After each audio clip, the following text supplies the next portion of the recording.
Bismillah, meredam guncangan dalam rumah tangga. Ya.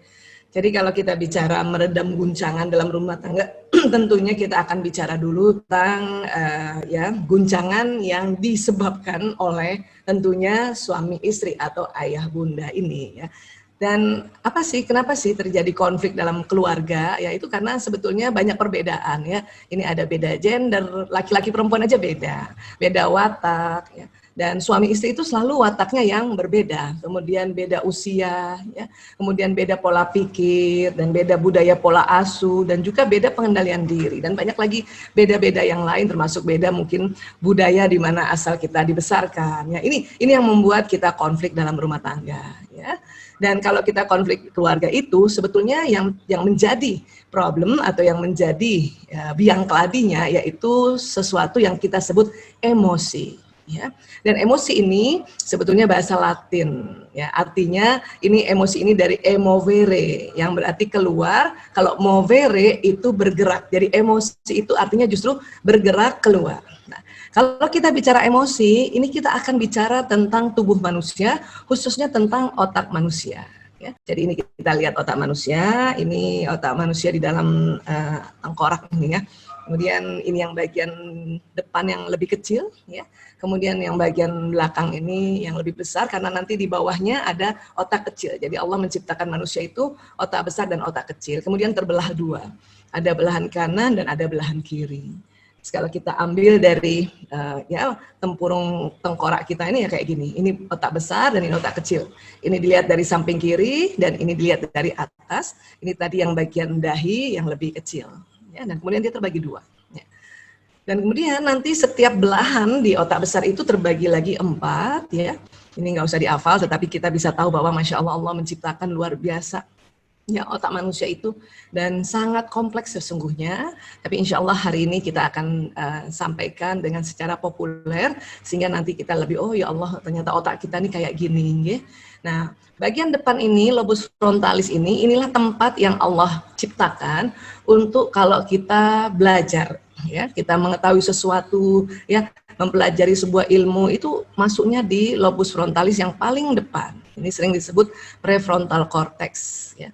Dari mana masuknya? Ya dari indera-indera kita, dari mata, dari telinga, dari ucapan, ya dari gerakan tangan dan sebagainya. Nanti dia akan bermuara dulu ke batang otak, naik ke atas di sini. Jadi kalau kita mendapatkan nasihat dari orang tua sejak dulu, kemudian kita belajar di sekolah, atau kemudian kita baca Quran, ya kita pelajari hadis-hadis Rasulullah SAW, kisah-kisah para Rasul, para Nabi, itu nanti masuknya di sini. Kita datang ke taklim untuk mendengarkan tausiah dari guru-guru kita, itu nanti juga masuknya di lobus frontalis yang paling depan. Tapi nanti lewatnya dari indera-indera kita. Nah, namun di tengah otak itu tadi, ya tadi kan sudah terbagi 2 terus setiap bagian 4. Di tengah itu ada otak yang mengatur emosi atau disebut pusat emosi. Nah, dia terdiri dari sistem-sistem. Makanya disebut the limbic system atau sistem limbik. Setiap manusia punya ini limbic system. Bahkan selain manusia, hewan golongan mamalia juga punya limbic system. Makanya ini limbic system ini sering disebut otak mamalia. Ya, ini. Jadi kita punya nih, Masya Allah ini kerjanya luar biasa. Dia bila ada rangsangan dari luar, dari dalam itu apa sih Bu Aisyah yang mungkin sedang sakit kah? Atau kalau ibu-ibu yang masih produktif, mau menstruasi atau sedang mens hari pertama sampai hari kelima, itu juga menstimulasi otak emosi ini. Ya.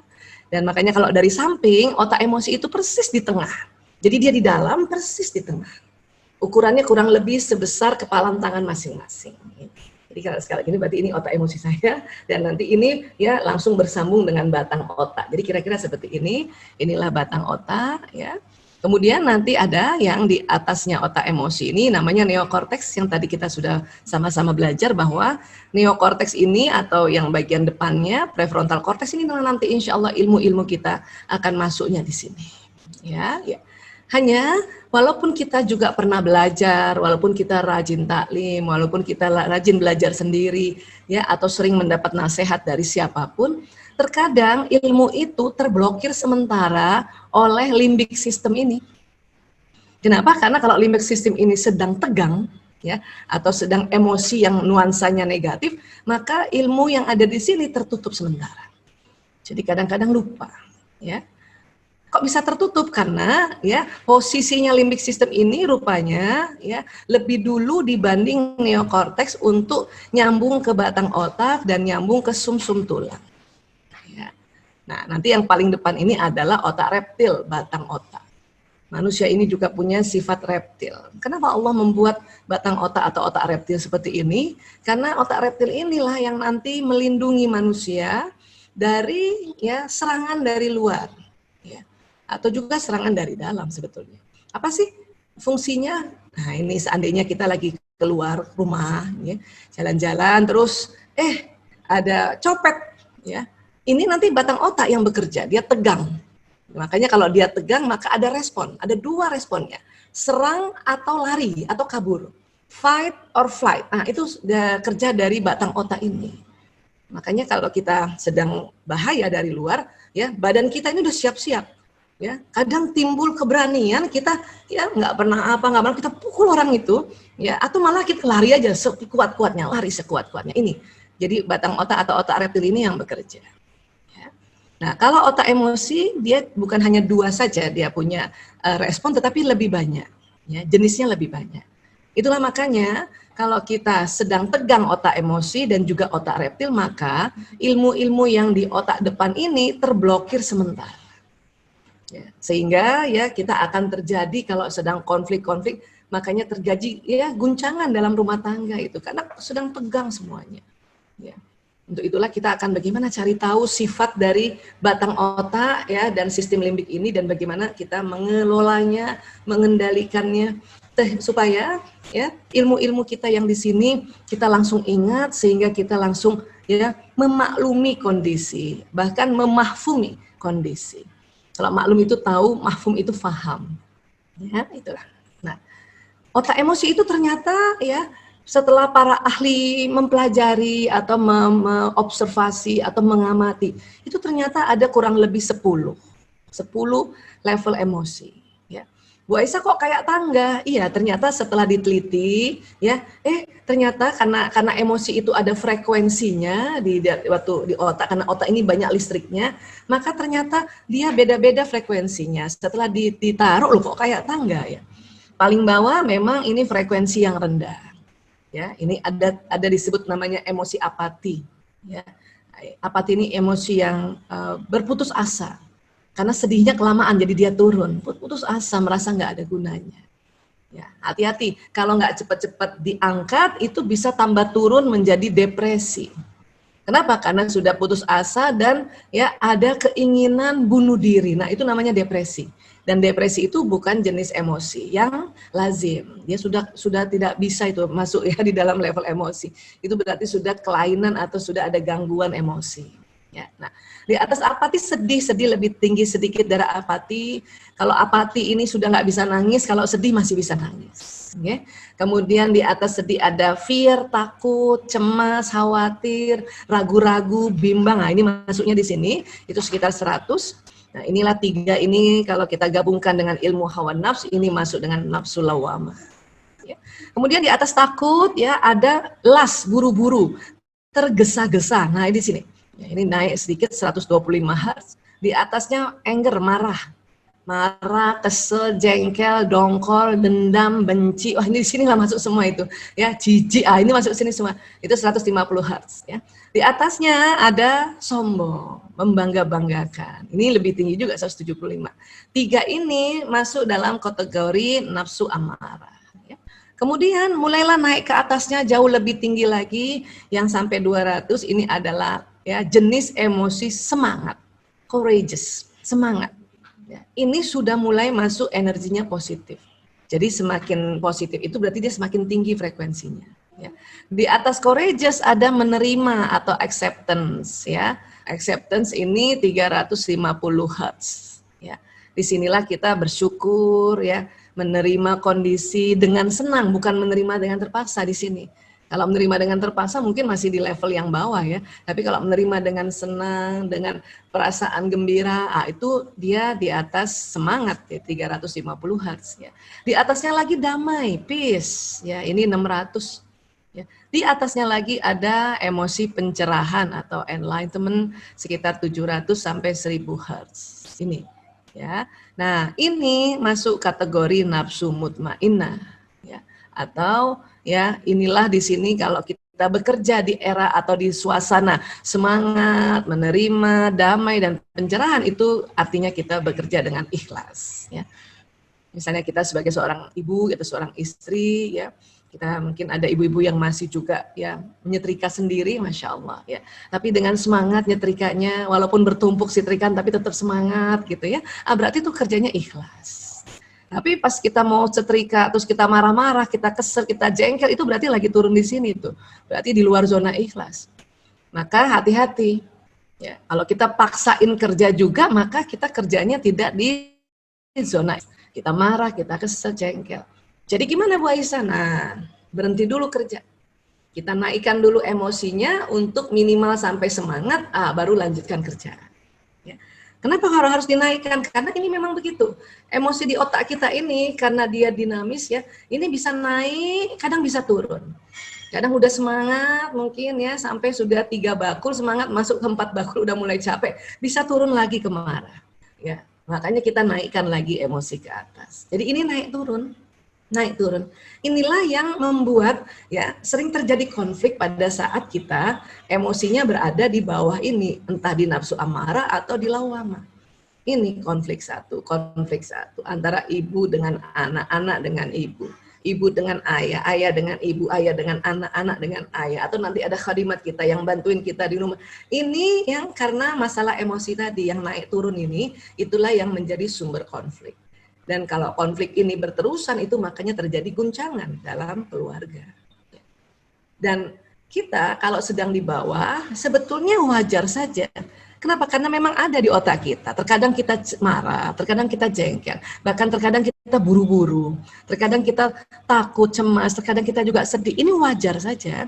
Kenapa? Karena ini memang ada di otak kita. Hanya minta kalau berada di nafsu amarah dan lawamah ini, cepat-cepat atau segera naik ke nafsu mutmainnah agar mengurangi konflik sehingga rumah tangga ini tidak tergoncang. Jadi ini memang naik turun. Bu Aisyah, saya hari ini sudah memaafkan, sudah menerima kekeliruan suami saya ya.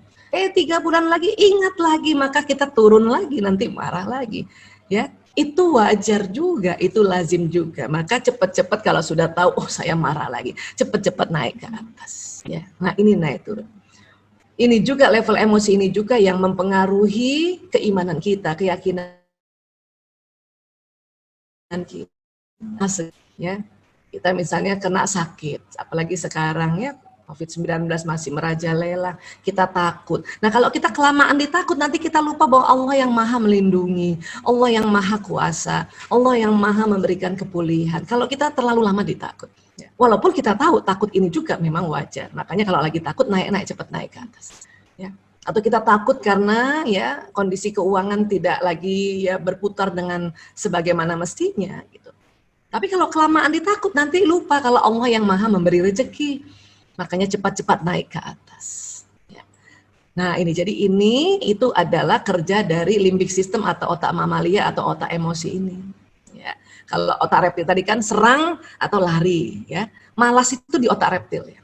Ya. Atau kalau kita ngeyel ya, itu di otak reptil juga suka nyerang, fight gitu ya. Nah kalau yang limbik system ini yang 10 tadi, yang nafsu lawamah, amarah dan mutmainnah. Nah sekarang bagaimana kalau kita sedang turun naik ke atas ya. Nah ini dalam surat Al-Baqarah ayat 153 ya, bismillahirrahmanirrahim, ya ayyuhallazina amanu sta'inu bis-sabri was-shalah innallaha ma'as-sabirin.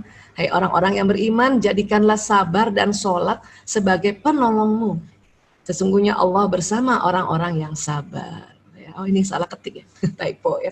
Baik, jadi sudah diajarkan kita di surat Al-Baqarah 153 untuk sabar dan sholat. Nah, namun sabar tuh kayak apa ya sabar itu? Ya kalau sholat kita tentu sudah paham, apalagi kalau kita ya tegakkan sholat itu sehari 5 waktu, belum lagi ditambah sholat sunnah yang lain. Ya kita sudah mulai ngerti, oh kalau kita sholat itu karena ada gerakan-gerakan ya, maka ya emosi kita yang tadi di bawah karena gerakan-gerakan tersebut, karena lafaz-lafaz doa yang kita ucapkan di sholat, nanti tahu-tahu emosi kita naik. kita lagi sedih, kemudian kita sholat rakaat demi rakaat, ya tentunya dengan yang tumak nina, ya dan khusyuk. Tahu-tahu kita sudah masuk ke damai perasaannya, atau bahkan sudah ke pencerahan. Habis sholat plong. Tapi kalau kita sholatnya terburu-buru, habis sholat bukannya naik ke atas, tapi baru naik satu tingkat. Ya, misalnya kita dari takut sholatnya buru-buru, naik juga ke atas tetapi masuknya ke ya buru-buru tadi itu lelas, atau bahkan masuknya ke marah. Habis sholat kok marah. Kenapa? Karena sholatnya terlalu terburu-buru, ya tidak tumaknina dan tidak khusyuk juga. Ini jadi yang harus nanti akan berbeda sholatnya setiap orang, kualitasnya berbeda dan sehingga level emosinya naiknya berbeda. Ya. Nah, kemudian diajarkan juga ternyata kalau kita kesel, marah, sedih, kita diminta membaca ta'awudz, perlindungan pada Allah. Ya, apalagi setan senang banget gangguin suami istri pada saat pertemuan pertama. Ya. Rasulullah SAW bersabda dalam hadis riwayat Bukhari dan Muslim, sungguh saya mengetahui satu kalimat, jika dibaca oleh orang ini marahnya akan reda. Jika dia membaca a'udzubillahi minasyaitonirrajim, aku berlindung pada Allah dari setan yang terkutuk atau dari setan yang dirajam. Ya. Dan kita biasanya diganggu setan itu biasanya 4 arah, depan, belakang, kanan, kiri. Ya. Buat ibu-ibu misalnya ibu-ibu nih, ya suaminya masih kerja mungkin, ya pulang kerja, sebelum ketemu itu kita diminta baca ta'awudz dulu. Kenapa? Karena setan senang banget gangguin suami istri waktu pertemuan pertama ini, waktu ketemu pertama. Kenapa? Karena di situ ada gaya laki-laki. Kalau baru datang, apapun perasaannya mukanya rata. Jadi kadang suami senang lihat istrinya, cuman mukanya rata, dan istri merasa suami nggak suka dia pulang ke rumah. Oh, di situ setan suka masuk. Makanya kita baca ta'awudz, auzubillahi minasyaitonirrajim. Ya, 4 arah itu, ya 4 kali harusnya, ya. Supaya apa? Supaya kita terlindungi dari hal-hal yang ya bisikan dari setan. Ya, baik. Kemudian ya, perbanyak istighfar atau rutin baca istighfar. Rasulullah SAW bersabda, siapa saja rutin membaca istighfar, maka Allah akan memberikan solusi atas setiap kesulitannya, penyelesaian bagi setiap permasalahannya, dan dia akan memberinya rezeki dari jalan yang tak terduga. Ini hadis riwayat Abu Dawud, Ibnu Majah, Hakim, dan Baihaqi. Kalau kita menganggap guncangan rumah tangga ini adalah sebuah kesulitan, maka kita rutin baca istighfar, supaya itu Allah memberikan solusi atas setiap kesulitannya. Ya, kalau perlu sebelum guncang, baru ada rasa sulit sedikit aja langsung ya astagfirullahaladzim. Dan kalau kita menganggap kondisi sekarang ini masalah, maka kita disuruh rutin baca istighfar, karena Allah akan memberikan penyelesaian bagi setiap permasalahannya. Ya. Dan kalau kita anggap kondisi sekarang ini rezeki terhambat, ya apakah rezeki kesehatan, ilmu, rezeki keuangan dan sebagainya, kita diminta istighfar. Karena kalau kita lagi nggak punya uang, terus mikir pinjam sama siapa, minta sama siapa, itu biasanya kecewa. Makanya Rasulullah SAW ya meminta kita untuk rutin baca istighfar. Astagfirullahaladzim ya Allah. Jadi ibu-ibu udah bener tuh, buka dompet, uangnya sedikit langsung astagfirullahaladzim ya Allah, astagfirullahaladzim. Pokoknya istighfar dulu, perbanyak istighfar. Nanti Allah ini dijanjikan ini, rezeki, akan memberikan rezeki dari jalan tak terduga. Nanti tahu-tahu ada aja yang kirim makanan, kirim beras, kirim. Yang penting istighfar dan betul-betul ya kita ulang-ulang agar ya kaitannya di level emosi tadi dia naik ke atas sampai ke mutmainnah itu. Kok cuman istighfar saja bisa mendatangkan rezeki, Bu Aisyah? Ya memang ini yang menyampaikan Rasulullah SAW. Kalau kita orang beriman dan kita beriman pada Rasulullah, beriman pada Allah, ini disuruhnya gini, Bu. Satu hadis tentang istighfar saja 3 keutamaan. Padahal hadis tentang istighfar ini banyak sekali. Ya. Dan itu tadi, coba istirahat 30 detik. Tapi waktu 30 detik ini, pada saat Anda merasa emosi negatif, maka segeralah gunakan 30 detik pertama untuk beristighfar berkali-kali. Astagfirullahaladzim. Astagfirullahaladzim. Sebisanya dilafazkan agak berbisik ya, astagfirullahaladzim. Ya, pada astagfirullahaladzim, itu akan karbon dioksida keluar dari mulut. Dan pada saat itu hidung akan tarik oksigen.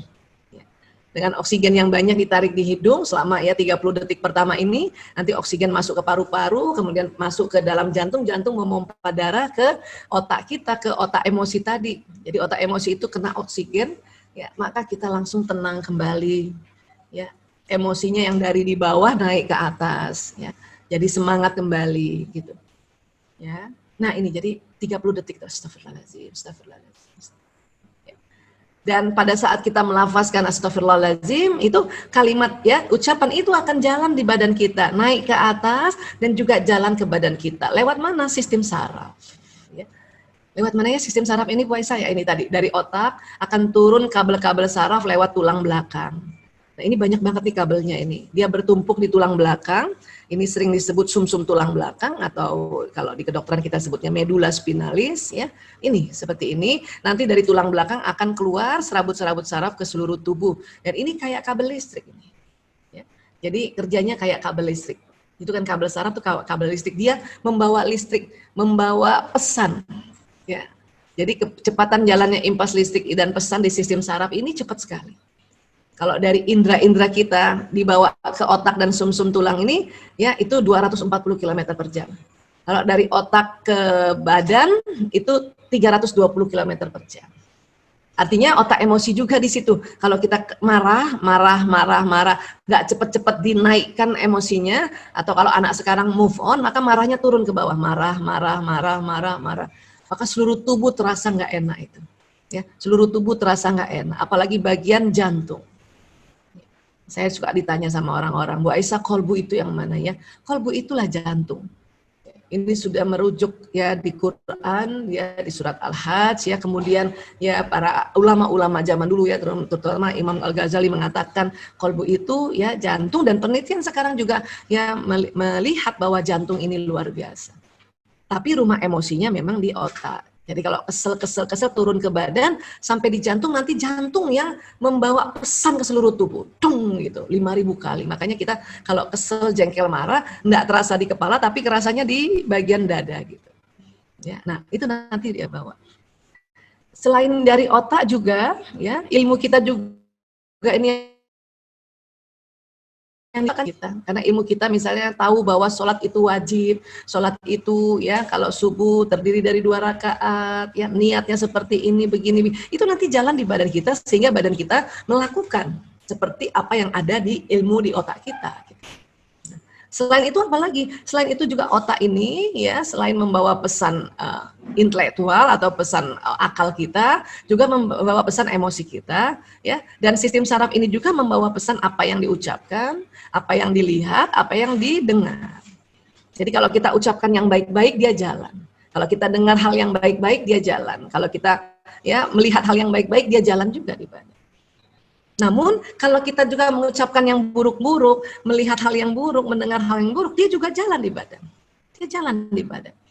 Ya. Itulah makanya kita diminta untuk sebisanya mengatakan hal-hal yang baik. Sebisanya ya dalam sehari itu lebih banyak hal yang baik. Kadang-kadang juga nggak tahan ngomong juga yang buruk ya. Supaya tidak jalan di badan, segera istighfar, astagfirullahaladzim. Karena pada saat istighfar dia jalan astagfirullahaladzim, dia jalan di badan astagfirullahaladzim. Ya, aku mohon ampun pada Allah yang Maha Agung, astagfirullahaladzim, astagfirullahaladzim. Dan badan ini senang sekali, sel-sel tubuh ini senang sekali kalau kita mengucapkan ya Allah, ya Allah, ya Allah, ya Allah, ya Allah, ya Allah. Dan kalimat yang ada kata Allah dalam kalimat itu, astagfirullahaladzim, la ilaha illallah, inna lillahi wa inna ilaihi rajiun, la haula wa la quwata illa billahil aliyul azim. Itu dia jalan. Ya. Makanya tubuh ini senang sekali kalau melakukan sholat, sel-sel tuh senang sekali kalau melakukan ya sholat. Kenapa? Karena mulai dari takbiratul ihram sampai salam itu kita mengucapkan ada Allahnya, banyak Allahnya. Maka tubuh senang, itulah makanya habis sholat tubuh langsung ringan, tubuh langsung emosinya naik ke atas, jadi gembira tubuh ini. Ya, kita lihat sedikit ini ilustrasinya apa yang terjadi kalau ya apa yang kita ucapkan, kita lihat dan sebagainya ya. Nah tadi kita sudah belajar ini otak manusia terbagi 2, belahan kanan dan belahan kiri.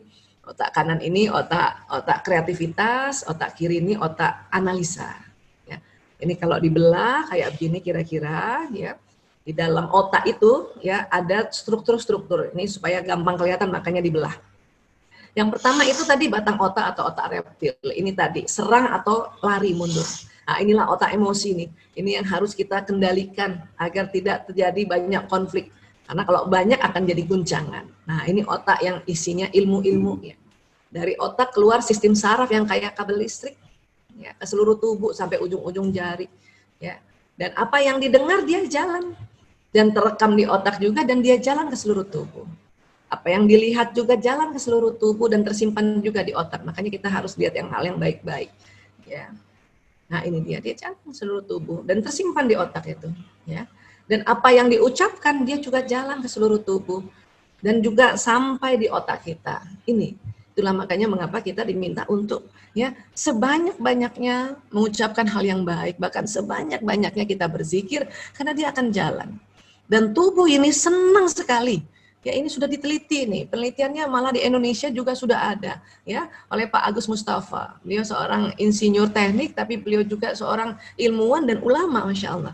Ya penelitiannya di Surabaya di Universitas Airlangga itu. Jadi tubuh ini senang sekali, makanya ya Allah, ya Allah, ya Allah, ya Allah. Astagfirullahaladzim, astagfirullahaladzim. Jadi pas lagi sedih ya istighfarlah dulu, pas lagi marah istighfarlah dulu, pas lagi ya jengkel istighfarlah dulu supaya ini badan langsung ya mendapat kalimat istighfar dan otak emosi yang di tengah ini yang emosinya tadi di bawah naik ke atas, akhirnya kita ingat Allah, akhirnya kita tenang, damai, ya seperti itu kira-kira. Dan kemudian orang bilang sabar ada batasnya, itu keliru tuh. Menurut surat Az-Zumar ayat 10 ya Bismillahirrahmanirrahim innama yuwaffas sabiruna ajrahum bighairi hisab. Sesungguhnya hanya orang-orang yang bersabarlah yang dicukupkan pahala mereka tanpa batas. Jadi sabar ada batasnya itu keliru. Justru sabar pahalanya tanpa batas ya Allah. Jadi kalau ada orang bilang ya Bu jangan sabar-sabar banget. Itu yang ngomong itu dia belum banyak belajar itu. Justru sabar itu kita bisa pahalanya tanpa batas. Sabar itu apa sih? Sabar itu menahan supaya kita nggak asal ngomong, asal jiblak gitu sehingga menyakiti orang. Sabar itu menahan. Nah, pada saat menahan itulah kita ya ucapkan, melafazkan istighfar, mengucapkan ya Allah, astagfirullahaladzim, ya Allah, la haula wala quwata illa billah. Ya.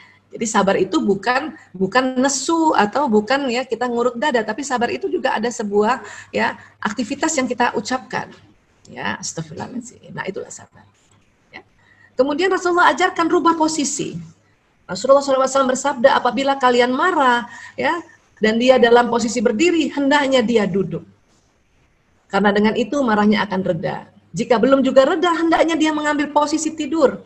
Ya, ini hadis riwayat Ahmad dan Abu Dawud. Jadi rubah posisi. Ibu kalau lagi tiba-tiba kesel, lagi berdiri kesel, duduk. Ya, bahkan duduknya sebisanya nyenderan. Baru istighfar, astagfirullahaladzim, ya Allah, astagfirullahaladzim. Sebelumnya kita ta'awuz, ya Allah, astagfirullahaladzim. Masih juga kesel, belum reda lagi duduk, disuruh rebahan posisi tidur. Ya. Bahkan tidak ada salahnya jika Anda tidur dengan perasaan marah. Beberapa terapis pernikahan memang banyak menganjurkan untuk jangan pernah tidur dengan memendam rasa emosi yang negatif, masalah harus diselesaikan. Namun kondisi ini ternyata tidak selamanya bisa diterapkan pada semua pasangan. Ya. Justru kalau ibu belum bisa ngomong sama suami untuk menyelesaikan masalah, ya sudah duduk aja dulu. Masih juga belum bisa, ya sudah tidur aja dulu. Karena Rasulullah SAW juga bersabda seperti itu. Ya. Ini ada penelitian dari Ibu Lisa Early McLeod, ini konsultan pernikahan. Kami telah menemukan bahwa memutuskan untuk tidur dalam kondisi masih marah atau emosi negatif ternyata sering menjadi pilihan terbaik. Seseorang yang memutuskan istirahat dan tidur justru memungkinkan dirinya ya untuk membersihkan pikiran mereka, untuk mendapatkan pikiran lebih jernih keesokan harinya, sehingga pertengkaran bisa diselesaikan lebih baik. Jadi nggak usah mokso, nggak usah maksa kita harus diomongin sekarang sama suami, harus nggak usah. Kalau ibu bisa tenang ngomongin itu oke. Tapi kalau rasanya kesel banget saya mau ngomongin sekarang itu susah, mending tidur aja dulu. Dan tentunya pas lagi tidur, tentu kita istighfar, astagfirullahaladzim, astagfirullahaladzim. Ya, insya Allah pas kita tidur itu kan kita istirahat, otak nanti rileks lagi, ya terjadi penyembuhan karena kalau kita tidur itu banyak sekali manfaatnya. Maka pikiran kita jernih sehingga besoknya atau kapan kita bisa ngomong dengan lebih tenang. Jadi nggak memunculkan kemarahan berikutnya. Ya. Kemudian tidak mencari siapa yang jadi pemenang. Sebuah studi dari Baylor University mengatakan bahwa pertengkaran antar pasangan banyak kaitannya dengan keinginan menunjukkan kekuatan salah satu pihak yang ingin memiliki power. Jadi mau ya cari siapa salah dan menang. Padahal kalau kita sedang cari solusi pada satu masalah itu kan ya mencari solusi bukan cari siapa yang menang.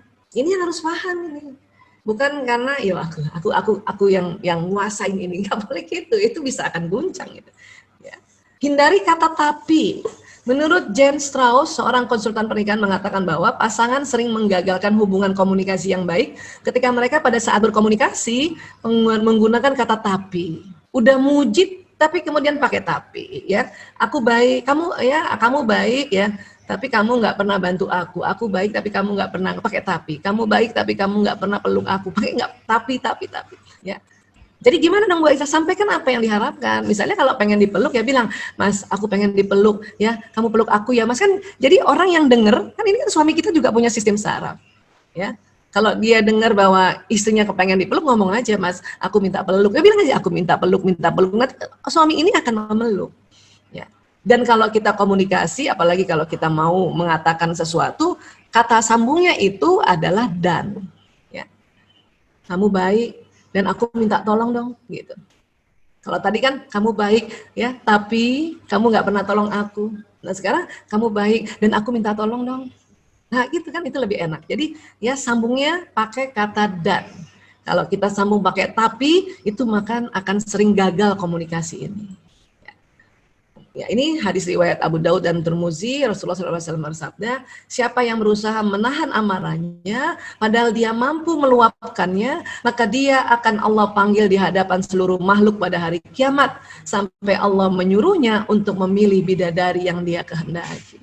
Ya, bapak-bapak kalau jengkel sama istrinya, tapi bapak bisa menahan amarah dengan terus beristighfar, ya, wah dapat bidadari Pak. Ya, ibu-ibu juga barangkali jengkel sama suaminya, tapi kita menahan, kita nggak semprot dia, kita istighfar terus ya, maka kita juga dapat bidadari, mungkin bidadara ya istilahnya ya. Iya, ini yang dijanjikan Allah lewat ya salam kepada kita semua. Ini kan hadiah yang besar. Memang menahan amarah negatif itu berat, makanya hadiahnya besar. Ya, hadiahnya besar. Dipanggil oleh Allah di hadapan makhluk, kemudian disuruh memilih bidadari. Ya, banyak sekali ibu-ibu yang konsultasi sama saya karena dia jengkel sama suaminya. Saya bilang sabar Bu, sabar, dan sholat itu penolong. Ya. Dan kemudian ibu kalau jengkel di dunia ini cuma sebentar Bu, nanti di akhirat yang lama abadi. Kan enak dengan suami yang abadi, yang betul-betul suami yang Allah ridhoi. Ya, nggak apa-apa di sini misalnya nggak dapat yang seperti itu. Tapi lebih asik lagi kalau di dunia juga sudah dapat yang ya suami yang soleh, sampai di akhirat juga dapat suami yang soleh. Kan? Ya, begitu juga sebaliknya. Yang soleha di dunia juga, di dunia dan di akhirat juga dapat istri yang soleha. Mungkin yang jadi bidadari itu istrinya itu, ya tambah cantik, tambah rupawan, tambah soleha, ya. Diam dan berikan sentuhan. Melody Brook, seorang terapis pernikahan dan keluarga, mengatakan ada kalanya memaksakan untuk mendiskusikan masalah yang memicu terjadinya konflik tidaklah membantu. Jadi nggak usah maksa, karena banyak juga orang-orang yang saya harus selesaikan sekarang, apalagi ibu-ibu nih. Ya. Dan kontak fisik setelah berselisih itu sangat diperlukan karena bisa meredam rasa emosi agar tidak tambah meledak. Memang kadang-kadang kalau kita habis konflik, habis bertengkar gitu ya, itu kalau dipeluk tuh udah enak banget itu. Ya, Masya Allah. Jadi nggak usah malu, salah satunya yang memulai memeluknya, nggak usah gengsi, ya, karena ini rupanya sudah betul-betul diteliti. Ya. Rasulullah SAW mengatakan juga jika kalian marah, tapi tentunya waktu diam itu bukan kita tambah nesu, tapi kita beristighfar. Astagfirullahaladzim. Ini hadis riwayat Ahmad dan Syu'aib. Ya. Dan pada saat berpelukan itu di otak manusia ini yang Allah ciptakan ada hormon bahagia dan cinta, apa? Hormon oksitosin dan dopamin, dia meningkat. Dan ada hormon juga yang bikin stres, apa namanya, kortisol. Dia menurun tuh kalau kita dipeluk, bahkan dicium. Anak-anak juga begitu. Dipeluk, diusap kepalanya, ya dicium pipinya. Pada saat dia ngamuk, kita peluk, maka oksitosin dan dopamin keluar dari otaknya, dia meningkat. Dia jalan ke seluruh tubuh hormon bahagia dan hormon cinta ini, ya. Tapi ini tadi kortisol dia menurun.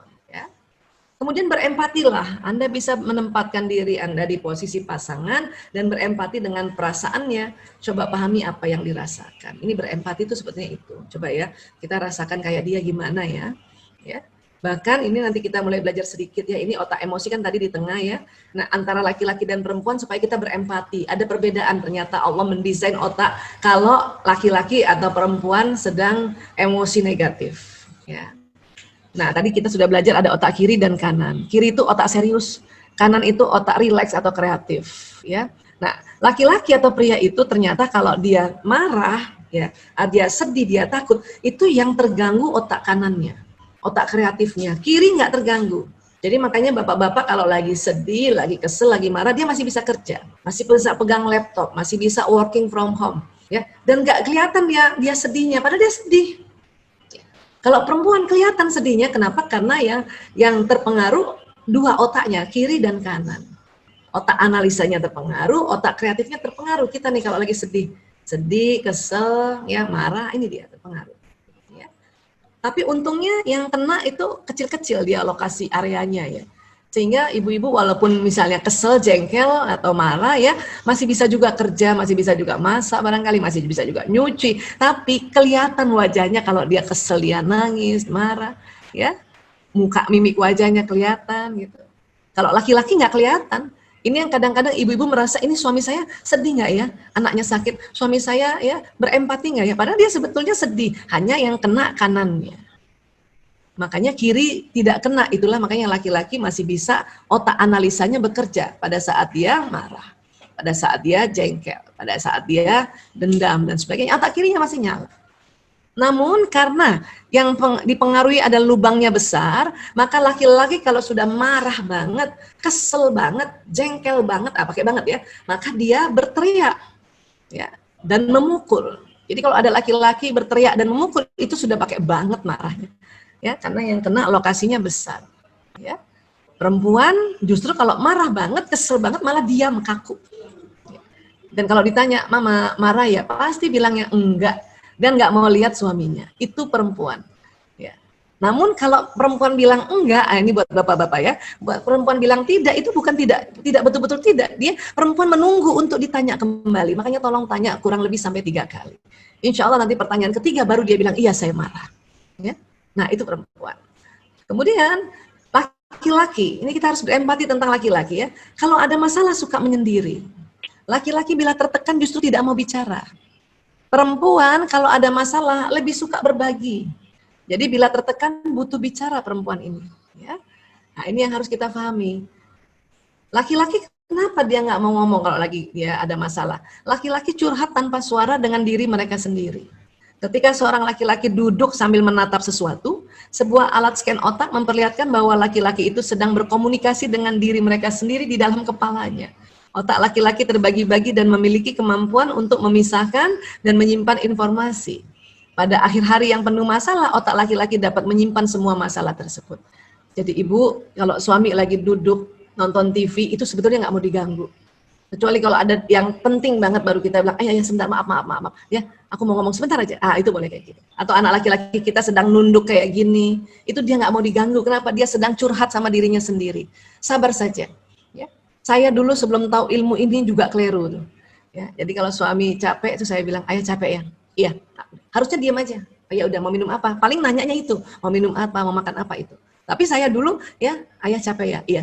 "Kenapa sih? Mau ya cerita sama aku kan istrimu." Itu dia malah marah itu, malah tangan dia. Saya suruh diam. Ya.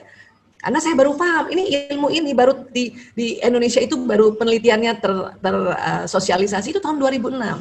Saya menikah sejak 92. Anak laki-laki juga gitu, dia datang mukanya marah, kenapa marah ya? Ya, kalau sudah bilang iya sudah diam. Ya udah nanti kalau kapan mau cerita sama ibu ya, nggak gitu. Harusnya gitu. Dulu saya salah. Kenapa nak marah ya? Iya. Kenapa sih marahnya? Ya cerita sama ibu kan ibumu. Itu tambah marah gitu. Jadi laki-laki ini kita harus berempati bahwa harus tahu bahwa laki-laki itu kalau lagi diam dia curhat sama diri mereka sendiri. Ibu sabar aja. Nanti kalau masalahnya ini sudah dia pikirkan dan kira-kira sudah mendapat ya beberapa alternatif solusi, nanti dia akan cerita. Suami kalau sudah cerita sama istrinya tentang masalahnya, berarti masalah itu dia sudah pikirkan. Ya, dan dia sudah dapat alternatif solusinya. Kita harus dengar. Anak laki-laki kalau dia ngomong sama ibunya tentang masalahnya itu berarti dia sudah pikirkan. Jadi kita harus dengar. Ya, tunggu saja. Jadi mereka akan bilang sendiri kok insya Allah. Dan laki-laki ingin pada saat dia cerita dianggap sebagai pahlawan memang, sebagai hero. Makanya dia cari dulu alternatifnya. Sehingga nanti kalau kita tanya, ya gimana mas? Ya misalnya dia cerita, ya waduh saya harus mem-PHK-kan karyawan saya. Oh gitu ya. Terus gimana? Kebijakannya mas apa? Gitu. Dia senang tuh. ya saya begini. Oh ya aku percaya Mas ambil kebijakannya itu pasti bijaksana. Itu seneng banget bapak-bapak kalau digituin. Ya. Jadi laki-laki selalu ingin dilihat sebagai pahlawan. Itu kita harus berempati, kita harus paham tentang itu. Kalau tidak kita konflik terus. Ya. Kalau perempuan justru butuh bicara. Ini buat bapak-bapak harus paham juga. Otak perempuan tidak menyimpan masalah seperti otak laki-laki. Masalah bagi perempuan terus berputar-putar di dalam kepalanya. Dia nggak bisa nyimpan. Satu-satunya cara perempuan melepaskan masalah dari kepalanya adalah membicarakan masalah tersebut untuk mengungkapkan. Karena itu saat seorang perempuan berbicara di akhir harinya, tujuannya adalah untuk melepaskan ganjalan hatinya, bukan untuk mencari kesimpulan ataupun penyelesaian. Ini kalau kita punya anak perempuan ya atau dengan istri, ini kalau ada masalah ini, itu berputar-putar, dia harus ngomong. Nanti setelah ngomong baru disimpan di otaknya. Ya, hampir sama perempuan hampir begitu. Hanya kurang lebih 8% sampai ya 12% perempuan yang bisa kalau ada masalah dia pikirkan sendiri dan dia masukkan di otak, tapi cuma sedikit. Itu biasanya agak tomboy itu. Tapi selebihnya berputar-putar itu masalah di otak, dia omongin. Nanti setelah diomongin baru bisa disimpan di otak. Dan uniknya, nanti kadang 3 bulan lagi, ingat lagi tuh masalah keluar lagi dari otaknya. Puter-puter di otaknya, makanya harus diomongin lagi. Padahal ini kemarin itu nanti dibahas lagi. Nanti tahun depan bisa muncul lagi dengan masalah yang sama. Ini bapak-bapak harus paham ini. Dan kita juga harus paham. Kalau perlu karena kita sudah paham, kita ketawa sendiri aja. Walah, ini sudah dibahas. Kok masih lazim ya Allah, astagfirullahaladzim ya Allah. Supaya apa? Supaya kita nggak perlu bahas-bahas lagi. Kenapa? Karena laki-laki nggak suka masalah yang sama dibahas lagi gitu. Padahal maksudnya perempuan, kalau nanti dia bahas supaya dia tersimpan lagi di otaknya. Karena kalau nggak dibahas, dia ngubeng itu dia berputar-putar di dalam kepalanya. Itu nyebelin soalnya. Ya. Jadi kalau suami istri sudah belajar soal ini, karena kita berempati, perempuan kayak gitu, biarin aja Pak, diajak ngomong aja, biarin dia ulang lagi. Paling senyum aja, ya sudah. Memang perempuan ahli sejarah, makanya diulang lagi. Ya. Tapi kalau kita sendiri sudah paham tentang diri kita, makanya kita tahan juga untuk tidak ngulang lagi, supaya konflik nggak usah dibuka lagi. Karena konflik dibuka terus-terusan, guncang nanti keluarga kita. Ya, na'udzubillah min dzalik. Ya. Baik. Dan perempuan bila curhat itu hanya ingin disimak. Ini harus paham ini. Jadi kalau ibu-ibu curhat, tolong dengar aja Pak. Ya. Atau ibu-ibu bilang sama suaminya, abi-abi, ayah-ayah, papa-papa, ya, aku cuma curhat doang, dengar aja ya. Nah, mending ngomong gitu. Kenapa? Karena laki-laki bila mendengar perempuan curhat, karena wujud tanggung jawab, dia selalu menawarkan solusi. Ya, ayah aku sakit kepala, ayo dong minum obat, kata suami gitu kan, itu kan solusi. Rupanya laki-laki kalau dengar perempuan curhat, dia kasih solusi, itu wujud tanggung jawab, berarti dia sayang sama kita. Tapi ibu-ibu waktu curhat, ya, waktu disuruh minum obat marah. Kenapa? Karena ibu-ibu sebetulnya sudah minum obat, baru dia curhat. Minum obat apaan lagi, semua obat sudah aku minum.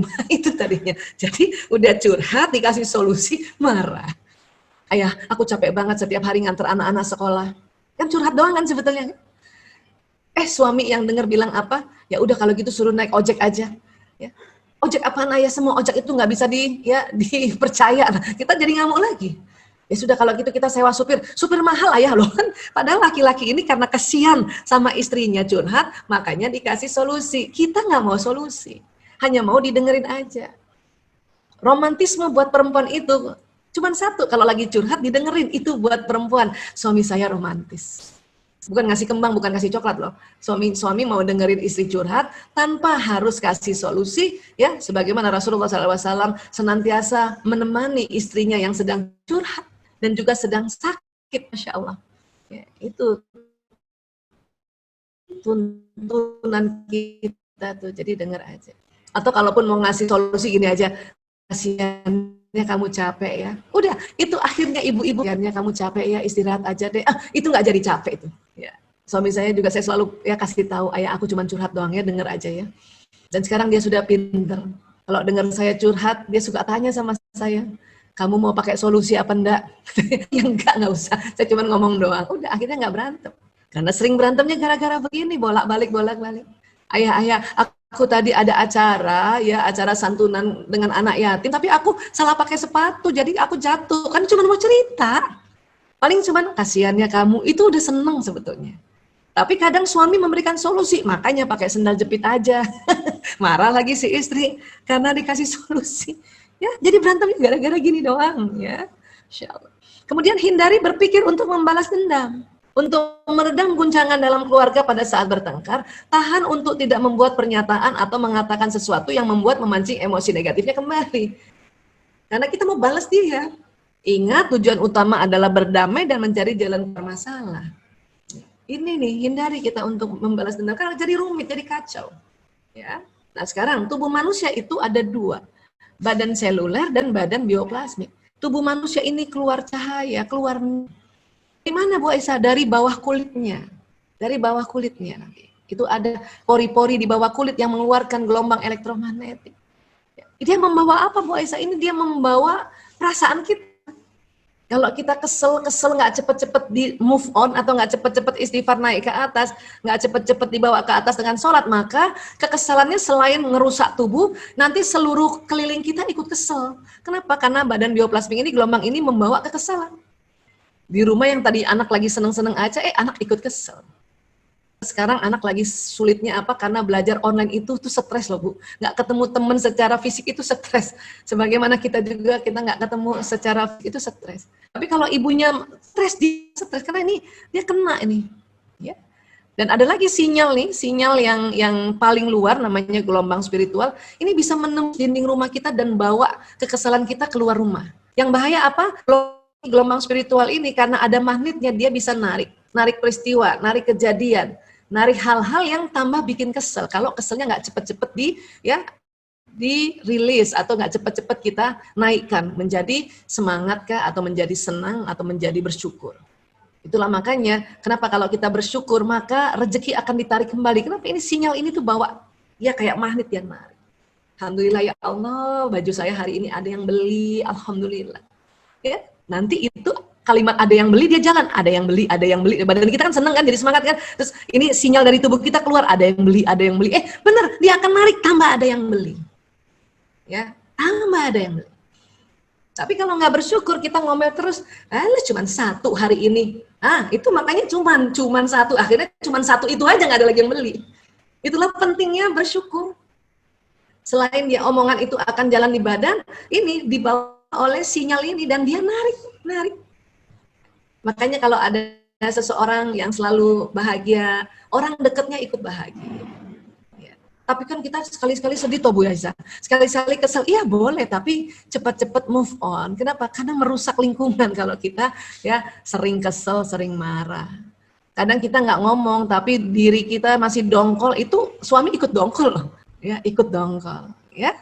Nah ini dia, jadi badan bioplasmik ini keluar dari pembuluh meridian di bawah kulit ini, bulatan-bulatan dari bawah kulit ini, sekitar 360, ya, dia selalu keluar, ya. Nah apa yang kita ucapkan itu akan pesannya keluar dari badan kita, karena dia jalan lewat sistem saraf, gitu, ya.